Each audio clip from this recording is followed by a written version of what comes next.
You're really going to enjoy this piece. It's so colorful, so contrasty, and I just love the colors. I know I'm a sucker for like blues and purples and like aqua sea type colors. In this video, I'd go a step-by-step version so you can follow along and you can get some similar results while you're trying this at home. And I don't speed up the mixing part so that you can literally follow along step by step. So I'm showing you the Artist Loft Flow paint, and that's white, and that there is the metallic purple by Artist Loft, and then there's the metallic blue by Artist Loft. And then I'm going to use Liquitex pouring medium and Floetrol by Flood brand. And you can't find Floetrol in all countries. So if you can't, don't worry about it.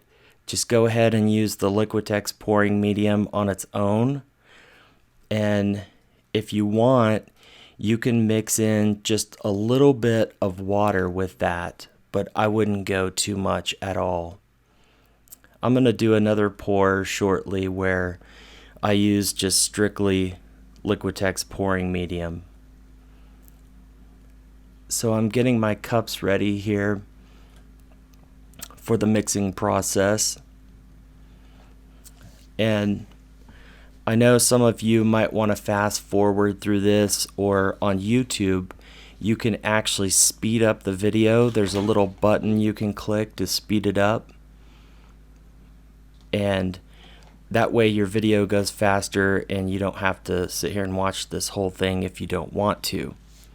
But for those of you that are really wanting to try this project, I keep the speed at normal pace because I don't want to go too fast for you while you're watching.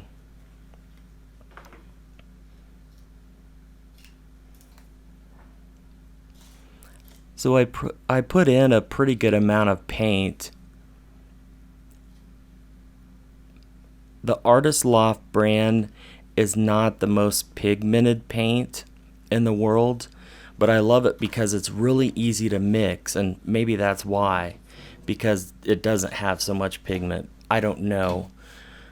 I'm not a technical junkie, but it does have good color consistency, I think. It's easy to work with, and the price is right.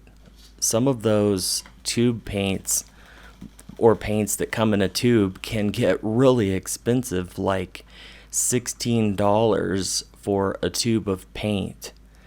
To me, that's really expensive. I mean, the Liquitex pouring medium alone was $32. So if that gives you any idea of how expensive that is, and I used a whole quart for this pour. One thing that I noticed when I was mixing this, on the blue, I came back later and added a little more paint.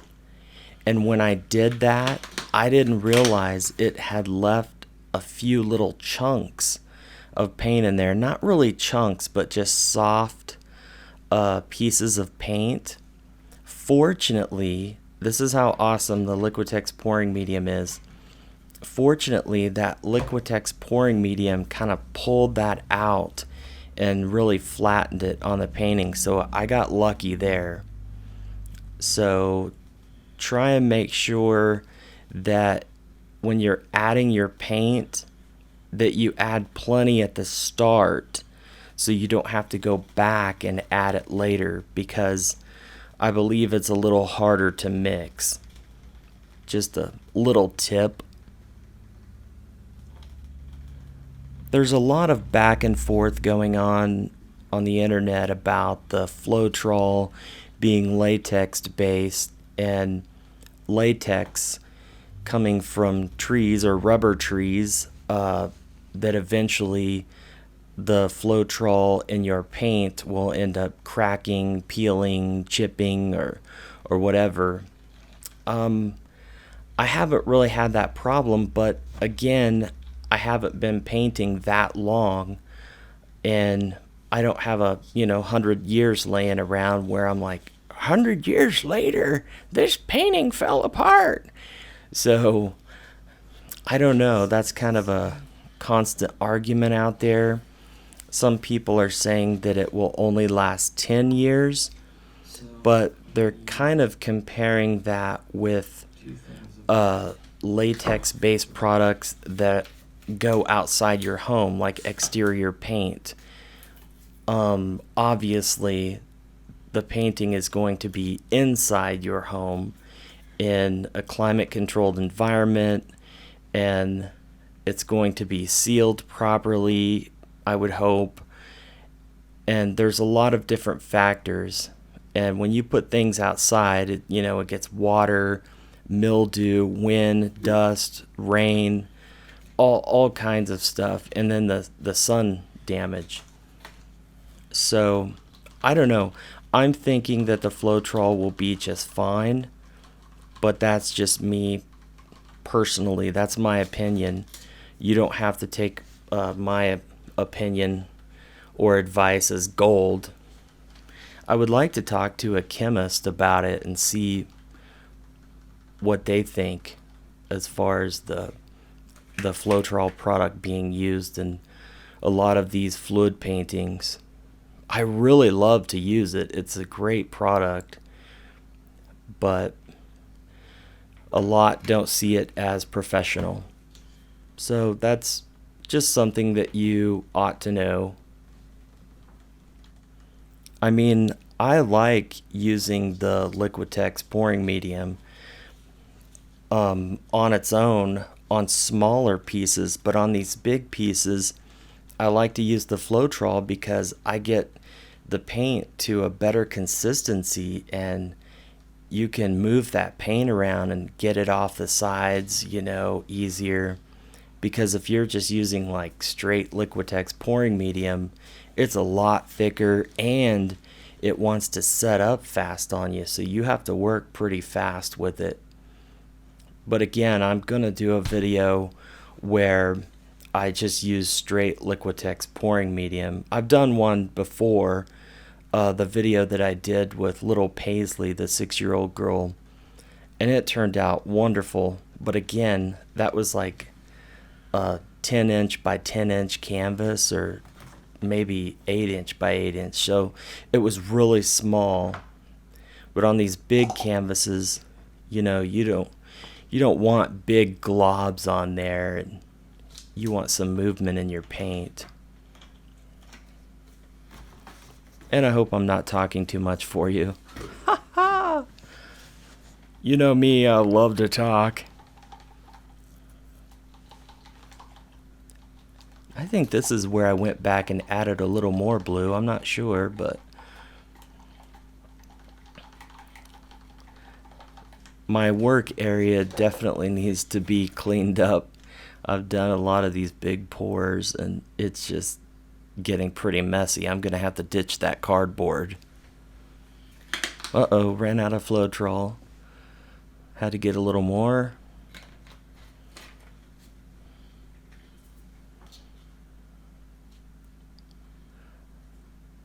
So you can see the mixing wasn't really difficult. These are straight colors. It's not a custom color mix or anything like that. It's just straight colors, and it's good to go.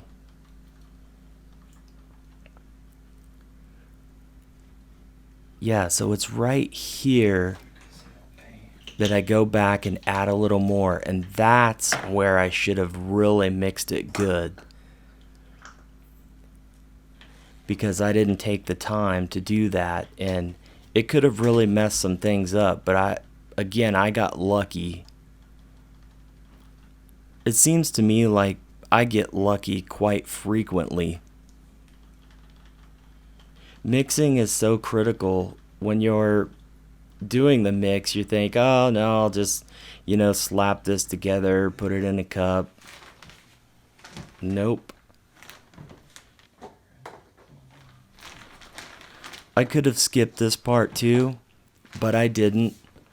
I wanted to show you how I try to set it up on cups. I got lazy on this one. I didn't flip the canvas over and screw the cups to it like I did before, and I really should have, because it made it a lot more difficult to work with. You can see what looks like something on the middle of the canvas. This is actually a paint over. I started to do another painting. I had a background on there and I didn't like it. And it was real thin. It wasn't real chunky or anything like that. It was just a nice brushed coat. So I thought, oh, I'll just pour right over this, no problem. But I had to come back and paint white on top of it.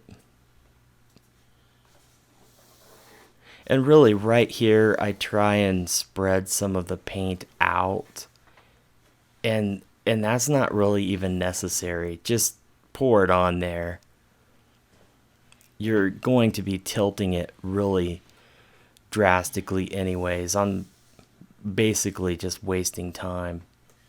And you notice I pour my dark colors first, because you want to pour those first to get your outline, that contrast. If you start pouring white on there first, you're not going to really see where you're at.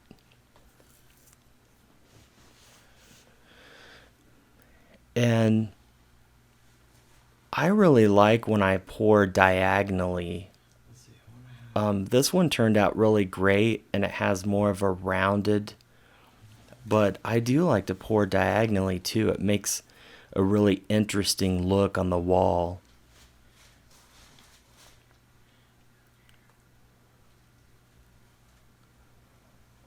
So you can tell before I pour, I'm trying to think about how it's going to look and where I want more color.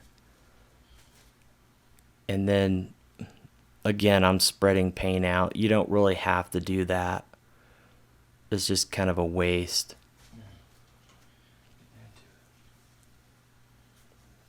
But I like to waste, so no, just kidding. So now I'm going to come off with the white here.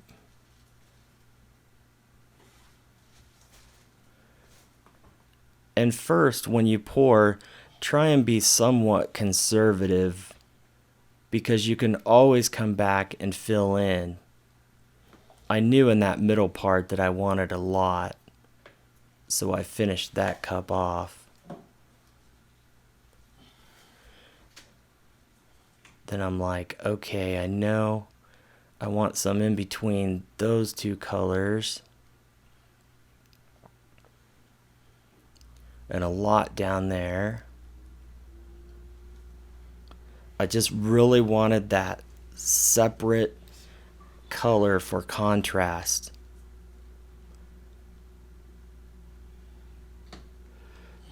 And a lot of people will say, man, this is a huge waste of paint.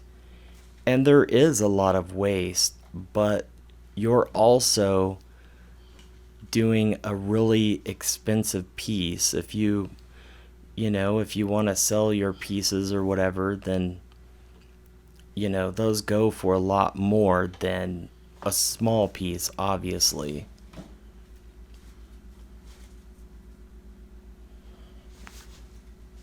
And again, that goes back to the whole Floetrol issue and selling your paints and all that. Paintings. Selling your paintings, if it has Floetrol in it, how long will it last? Do you feel comfortable selling it? And yada yada.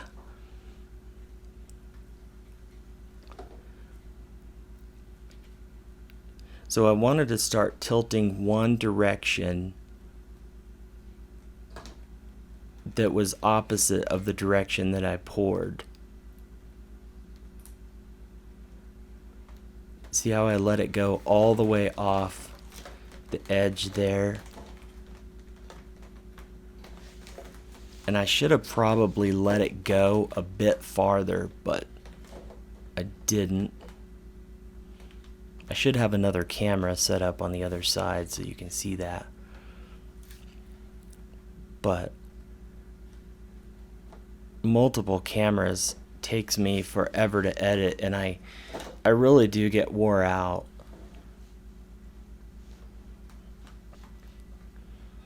It's already starting to look pretty cool. There's way too much negative space on that one side. See the chunks? You can see the little chunks of paint. They're soft chunks and they dry down just great, but I was lucky. So I was going to set it down, I think. I didn't know what I was doing. I was like, man, I've got to get this negative space down there, but I didn't want to start mixing the paint too much on the canvas.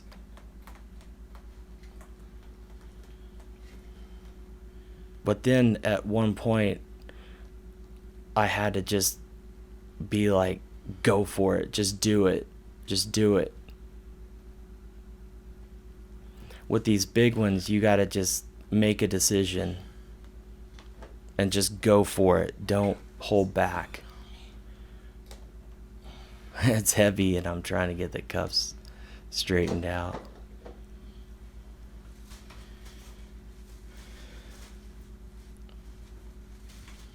I kind of like it right where it's at too. But I have to jack with it some more.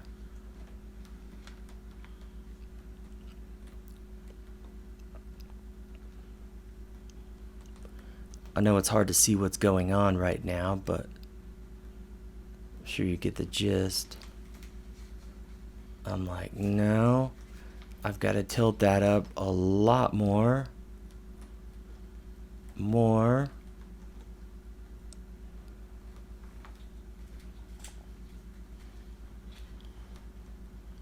And like I said, I try and get all my paint to run off all the corners. That way it looks really nice. And whoever you sell the painting to, or if you keep the painting yourself, like I do most of mine, you can hang it on the wall like it is, and it looks really cool because all the sides have paint on them. But if you didn't cover the sides, it would look kind of weird. This is where I really should have screwed the cups onto the canvas frame. I was getting frustrated.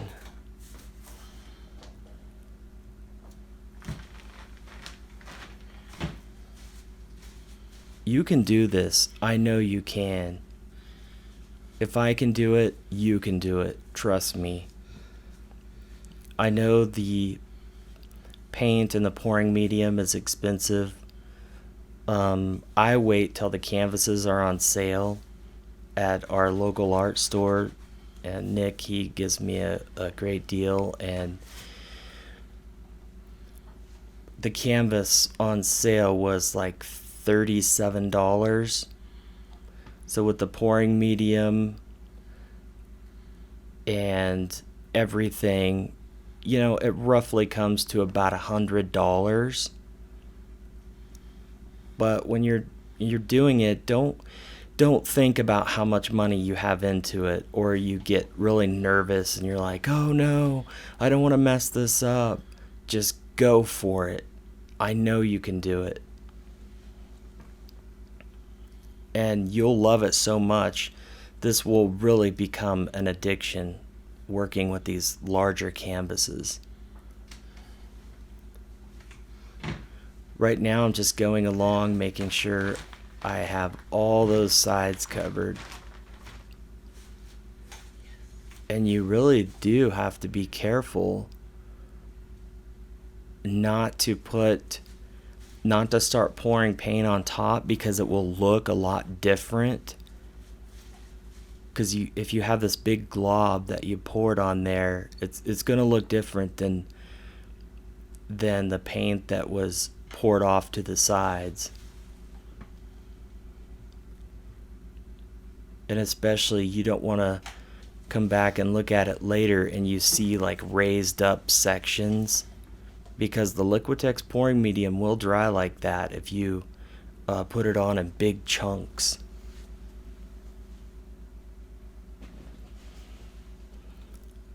I know this part's kind of long, but I did want to show you the detail that I had going into it.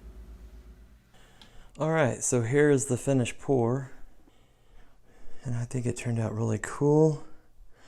I hope it's not too heavy for this canvas. There's a lot of paint on there. And you saw how I mixed it. I didn't use any silicone or whatsoever. Just the pouring medium.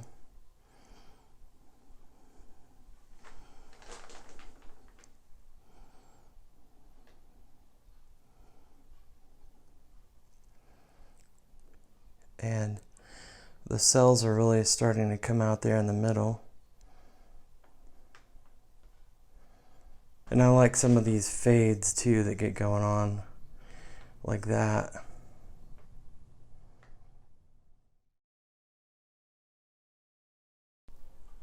So the other day I had a little issue that I saw, and you could probably see it there in the middle in the painting.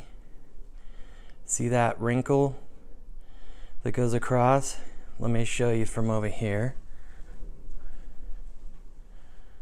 See that?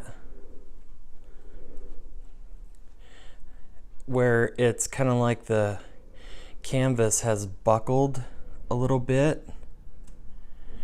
So I just got back from Color Country Art Supply, and Nick Freud, the owner, said that was completely normal to not worry about that.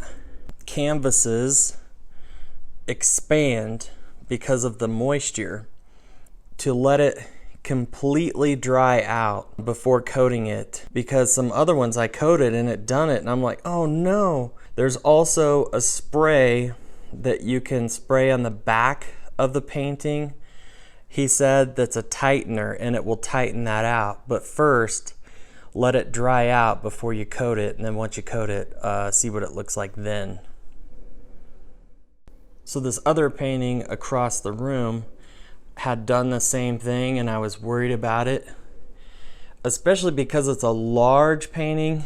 You can really see it, but if you take a look here, you could see that that is gone, the wrinkle in there.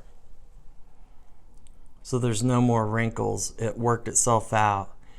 So I've had this one on the wall for a couple of weeks now, so it totally worked itself out. So that's refreshing to know, especially after you spend all this money on the big ones, big canvases. Excuse my crude way of pouring this Liquitex gloss varnish on, but I like to use it just straight out of the bottle. I swirl it a little bit just to get it loosened up in there, but don't shake it. Don't shake it really hard or anything like that, because you'll cause a lot of bubbles to occur, and you don't want that. You don't want a lot of bubbles on your gloss varnish. And what I was doing there at the start, I was picking out the little crustiness that gets on the top of the lid, you know, when you shut it, because you don't want that to fall off in your gloss varnish either. And I kind of just put a glob on and or globs, and you have to work kind of fast with this stuff. You don't want to over brush it. It's okay to brush it out and then come back and lay it out thin, because you don't want big globs. You'll get what's called sagging, where one part will dry and then the other part won't dry.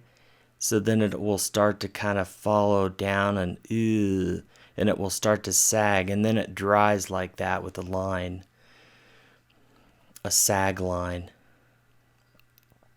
And nobody likes that. So what I did there is I got it on as fast as I could, and then I'm looking back to see, do I have any globby points? Do I have any points that I missed? Because now's the time to go back and fix that. And in my mind, it seems like I'm going really super fast. On this video, it doesn't, but I'm going pretty fast. I'm not wasting any time at all. I got a brush hair in there. And later on, I actually got one of my own head hairs in there. I really need to start wearing a hat when I do this. So you can see as I brush it out, I get everything on there and I have a little too much. So I come back, I'm laying out, swipe, lay it out, swipe, lay it out, swipe, lay it out, swipe. I'm just gently getting that excess off of there. You can see a big spot right there. Oh, just went over it, got it. Lay it out, swipe. So just ever so gently.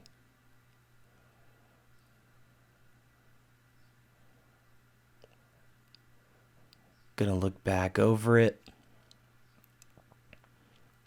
I'm thinking, oh, there's a little spot right there on the edge that just didn't get enough.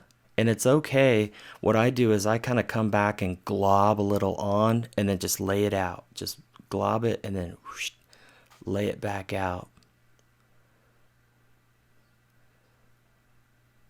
So I go back and I make sure I get all the sides, because again, if you're going to hang this on the wall and not put it on a frame, you don't want big globs or drops of runny looking varnish hanging off the sides. So I go back and I do the sides really nice.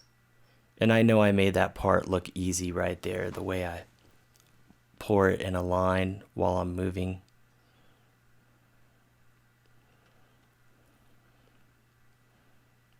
Get out of the way. I mean, this guy is like always in the way. He's so annoying. If you only knew how annoying he is. He annoys the heck out of me.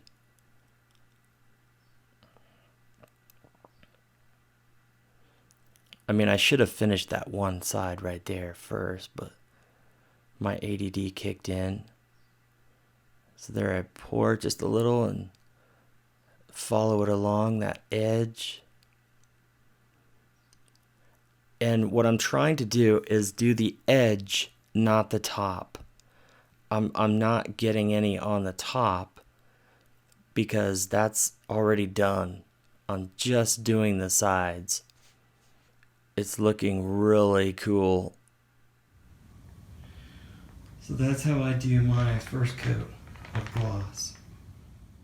So on these big canvases, I use about a half of that. I know it seems like a lot, but that's what I do because I like mine really thick and glossy. Whatever you do, while that's drying, don't be leaning over it, checking it out, because you'll get your hair down in there, dust, whatever. Don't be touching it. Oh, it looks nice. Oh, you just touched it. Now you got a big problem. So let it dry for at least 2 hours and then you can handle it. Before, when I was beginning, I was using like Mod Podge, stuff like that to seal it with, and a lot of people told me that's not the best thing to do. So there's a lot of ideas out there. I'm still learning. If you want to research coatings, there's gazillions of videos on how to coat the right way and do it properly. So if you really want your painting to last a long time, I would recommend researching some of that. This is the way I do it. You don't have to do it this way. That's right. That's the way he does it. Oh, yeah. Okay, so right now I am brushing off any elements that might be on there. Hairs, dust, lug nuts, spare tires, anything that might be on your painting that you don't want to be there. So again, I'm just going to brush it out the same exact way that I did the previous coat. You can see I put my signature on there too. You kind of want to put that on first before you seal because it's a part of the painting. And I did actually get a hair of mine on there, and so I lightly picked it out with a tiny razor knife, and then I just coat right over it, and it should seal up pretty good. I hope so. But anyhow, just it's the same process. So I'm going to go ahead and speed this portion up just because you've pretty much seen it before. It's the same thing, the exact same process as before. When you walk into the room, this is the final finished piece you will see on the wall. It's very big. I'm loving it. I love the contrast. You can tell the contrast of it there on the wall. It makes a really great presentation. We don't have art lights up top, but if you do at your home, then you can display stuff right. That was our neighbor motorcycling. But anyways, you can tell how the colors really pop. I'm really loving it. I hope you can do one like this. These are fun pours to do, and these masterpiece canvases are just awesome. All right, enjoy, and thanks for watching. These are some close-ups that I took, and I thought they turned out really cool. They almost look like jellyfish there, and I thought you might like to see that. It's really hard to get the real up-close detail. You can see some of the sparkles in there, the little bubbles and cells that it created. I'm just super happy with this piece. I hope you can do one just like it. It's fun, it's fast, and it's furious. And these big canvases, when you walk into the room, make a really great statement.